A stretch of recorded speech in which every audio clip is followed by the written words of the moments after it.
नमस्ते सदा वत्सले मातरभूमे में। विषय ये है कि इजिप्ट में मोदी जी को बुलाया गया था।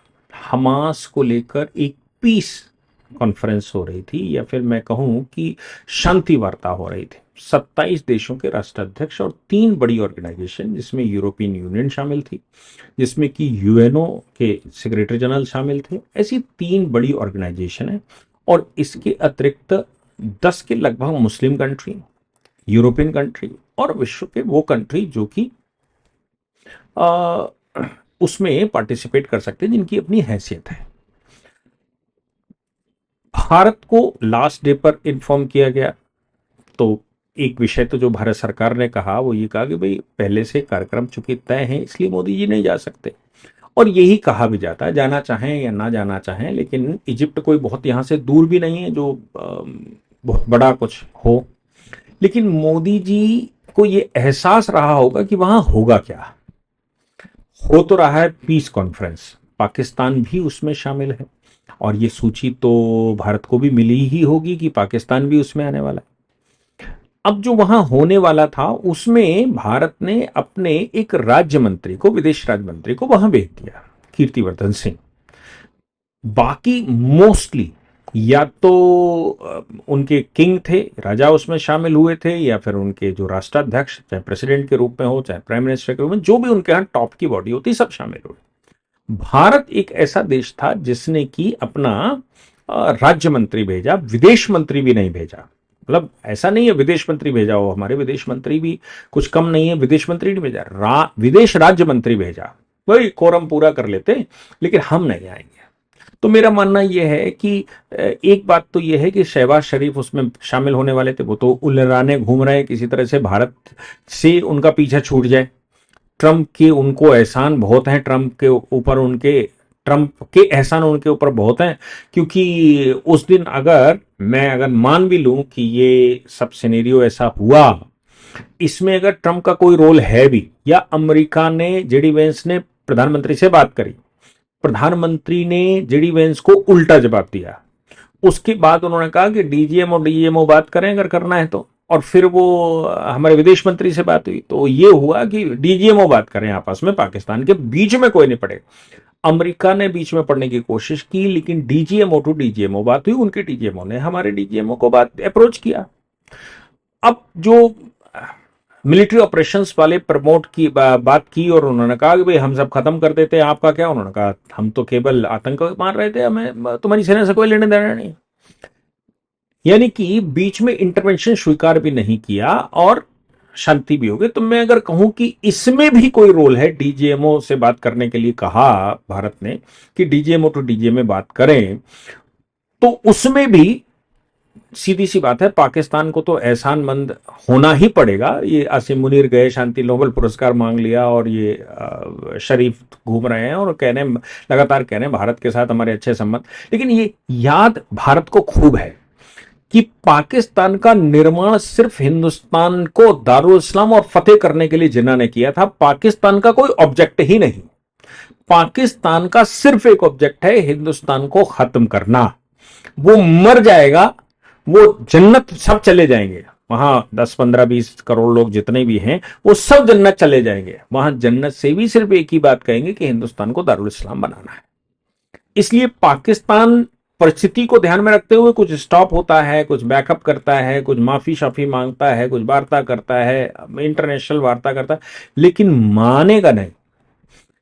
पाकिस्तान को निस्ते नाबूद करके घर वापसी करवा, वहां के जो लोग हैं उनकी घर वापसी ही एक सोल्यूशन है, इसके अलावा कोई दूसरा सोल्यूशन नहीं। ये मेरा अपना मानना है कि उनकी घर वापसी ही एक सोल्यूशन है, और कोई सोल्यूशन नहीं है जब तक वो इस आतंकी विचार को अपने पास रखेंगे। आतंकी विचार को अपने पास रखेंगे तो फिर वो यही करते रहेंगे। आतंकी विचार आता ही उनके एक मजहब से है, उसको घर वापसी कर लीजिए तो हिंदुस्तानी उनके मस्तिष्क में आ जाएगी, और भारतीय सभ्यता संस्कृति आ जाएगी, तो युद्ध खत्म हो जाएगा। ये संघ ने भी इस बात का आवाहन किया, पूजनीय सरसंघ चालक ने यह आवाहन किया कि भाई हम सुधरे हैं, लेकिन विश्व की तरफ क्यों नहीं देखते? वो नहीं सुधरे हैं तो मैं तो अपनी स्कूटर सही से चला रहा हूं, लेकिन दूसरा अगर ठोक देगा तो मैं तो अपनी कार को सही से ले जा रहा हूं, बड़े धीरे धीरे ले जा रहा हूं, सारे नॉर्म्स फॉलो करते, लेकिन दूसरा अगर ठोक देगा तो उसकी कोई गारंटी तो आप नहीं दे सकते। वैसे ही हिंदुस्तान पूरा सुधरा रहेगा, हिंदू संस्कृति यहां पर रहेगी तो हम सुधरे हैं, इसका मतलब ये नहीं है कि वो एक्सीडेंट नहीं करेंगे, वो नहीं मानेंगे, वो तो इसलिए बैठे ही हैं। इसलिए संघ ने कहा कि अब भारत की जो सभ्यता है, भारत का जो विचार है, वो वर्ल्ड मुख होना, विश्व की तरफ देखना चाहिए। विश्व की तरफ देखकर उस विचार को भी परिवर्तित करना, अपने विचार में लाना है। क्यों? क्योंकि हम जब तक वो नहीं हो जाएंगे तब तक वो सुधरेंगे नहीं, क्योंकि उनका विचार जहां से कॉन्सेप्ट पैदा हुआ, जहां से जन्म हुआ, वो जन्म ही युद्ध के लिए हुआ, वो जन्म ही कब्जे के लिए हुआ, वो जन्म के मतलब उसका पूरा कॉन्सेप्ट ही यही है कि बस कब्जा करना है और सबको मुसलमान बनाना है, सबको ईसाई बनाना है। ये किताबियों का अपना ऑब्जेक्ट है, तो इसलिए वो आपस में लड़ते भी हैं, आपस में भी लड़ते हैं, ऐसा नहीं है कि वो हमसे ही लड़ते हैं, वो आपस में भी लड़ते हैं खूब। और उनके 72 फिरके हैं, वो सब लड़ रहे हैं, 4 बड़े फिरके सुन्नियों के हैं, वो लड़ रहे हैं, 12 इमामों के फिरके हैं शियाओं के, वो लड़ रहे हैं, वो सब लड़ रहे हैं, मतलब उनमें कोई किसी का सगा नहीं है, सब में लड़ते हैं, वो चचा ताऊ लड़ते हैं, भाई भाई भतीजे लड़ते हैं। और जहां तक लब जिहाद की बात आती है तो वो ऐसा नहीं है कि वो हमारी तरफ ही देखते हों, वो दूध जो एक ही माँ के गर्भ से जन्म लिया उनको छोड़कर वो सब उनकी है, उनको सबको दिखाई देता है कि भाई ये भोग का साधन है, ये हमारे लिए बना है। चाचा मर जाए तो चाची से कर लेंगे, आप सोचो, चाचा मर जाए तो चाची से कर लेंगे, ताया मर जाए तो ताई से कर लेंगे, मतलब जो उनके यहाँ का, या मौसी मर जाए तो इधर की लड़की उनके मौसा से कर लेगी, ये सब मतलब सब कुछ कुल मिलाकर कॉन्सेप्ट वही है। अब वो इधर उधर भी कुछ मुंह मार लेते हैं तो करते हैं, सबसे पहले तो वो खुद में ही मारते हैं। लेकिन एक बात जो मुझे लगता है कि विचारणीय है, जो सऊदी अरेबिया के फॉरेन मिनिस्टर का मैं एक इंटरव्यू देख रहा था, उन्होंने कहा फ्रांस ये कह रहा है कि मुस्लिम जगत खतरे में है, हम कहीं खतरे में नहीं है। आपने जो हमारे यहाँ का गारबैग या जो हमारे यहाँ का कूड़ा जो आपने शरण दी है, वो अब आपकी नीली नीली आंखों वाली महिलाओं को देखता है। क्या कहा? जो हमारे यहाँ का गारबैग है, जो हमारे यहाँ का कूड़ा है, वो तुमने शरण दी है। ये सुन्नी बनाम यजीदी जो चला था, मुसलमान वर्सेस यजीदी चला था, यजीदी भी अपने आप को मुसलमान ही कहते हैं, लेकिन ये नहीं मानते यजीदी मुसलमान है। तो यजीदियों को या मुसलमानों को या जो दूसरे फिरके थे उनको, या फिरकों में लड़ाई हुई उनको आपने जो ह्यूमैनिटेरियन ग्राउंड पर शरण दी है, वो आपको ही मारेंगे। तो आप खतरे में हैं, हम नहीं।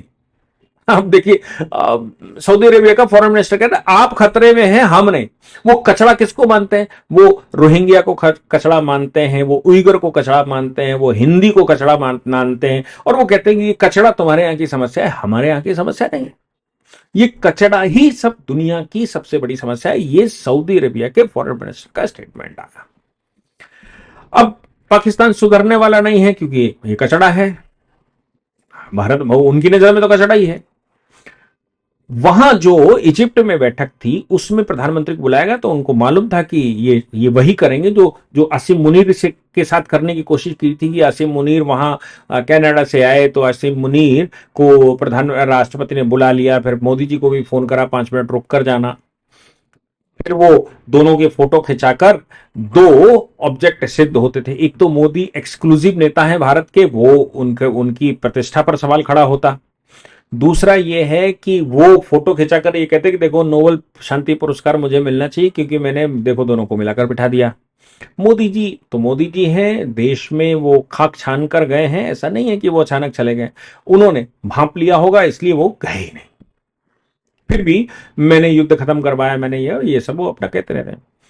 अब शहबाज शरीफ जाने वाले थे, मोदी जी को लास्ट इंस्टेंट पर लास्ट कॉल आना कि भाई आप भी आइए, तो जो डोनाल्ड ट्रंप बोलते समय India is a great country, और वहां पर एक शासक है जो मेरा परम मित्र है, वो वहां शासन कर रहा है, वो मोदी जी हैं। और फिर मुड़कर देखते हैं, शहबाज शरीफ बिल्कुल पीछे खड़े हुए हैं, मतलब शहबाज शरीफ कैमरे में नहीं आ रहे थे, मुड़कर देखा, कहा मैं ठीक कह रहा हूं। अब ये जो ठीक कह रहा हूं कहना था और उनको कहना पड़ा, मतलब शहबाज शरीफ को कहना पड़ा हाँ हाँ yes yes. Hungry. India is a great country with a very good friend of mine at the top, and has just done a fantastic job, and I think that Pakistan and India are going to live very nicely together, right? That's not a very. They are, and they're two. I would say that Pakistan had nominated President Donald Trump for Nobel Peace Prize for his outstanding, extraordinary contributions to first stop war between India and Pakistan, and then achieve ceasefire along with his very wonderful team. And today, again, I would like to nominate this great president for Nobel Peace Prize. तो ये बात अचानक कहना, उनकी piece talk में भारत का नाम लेना, भारत का नाम लेकर पाकिस्तान की तरफ इंगित करना और पाकिस्तान के प्रधानमंत्री से हामी भरवा लेना, अगर मोदी जी भी वहां खड़े होते तो ये हामी निश्चित तौर से मोदी जी से भी भरवाई जाती। अच्छा, इंटरनेशनल मंच पर ऐसा तो नहीं है कोई कुछ कह रहा है, आपकी तारीफें कर रहा है, मैं कह रहा हूं तो आप लाठी लेकर मारने लगोगे। भारत में तो स्थिति खराब हो ही जाती कम से कम। आप देखिए, अडवाणी जी के लिए आज भी लोगों को सिंपैथी इसलिए नहीं कि वो जिन्ना की मजार पर चले गए थे जिसने पाकिस्तान बनाया, और अगर वहां शहबाज शरीफ के पास हमारे सूर्यकांत यादव हाथ नहीं मिला रहा, महिला टीम हमारी हाथ नहीं मिला रही, खेल रहे हैं, मार रहे हैं, जीत रहे हैं, लेकिन हाथ नहीं मिला रहे। क्यों नहीं मिला रहे? क्योंकि यार तुम बेकार लोग हो, तुम अछूत हो, तुम्हारे हाथ नहीं मिला सकते। और इधर अगर प्रधानमंत्री जाते और कहो डोनाल्ड ट्रंप दोनों के हाथ जबरदस्ती मिला लेते तो क्या छिटक के थप्पड़ मार देते? ऐसा नहीं हो सकता। अच्छा यही है कि इन सभी परिस्थितियों में मोदी जी गए नहीं, कीर्तिवर्धन को भेज दिया। डोनाल्ड ट्रंप का जो स्टेटमेंट आया और वो स्टेटमेंट उनकी तरफ देख कर आया, उनसे हामी मरवाई।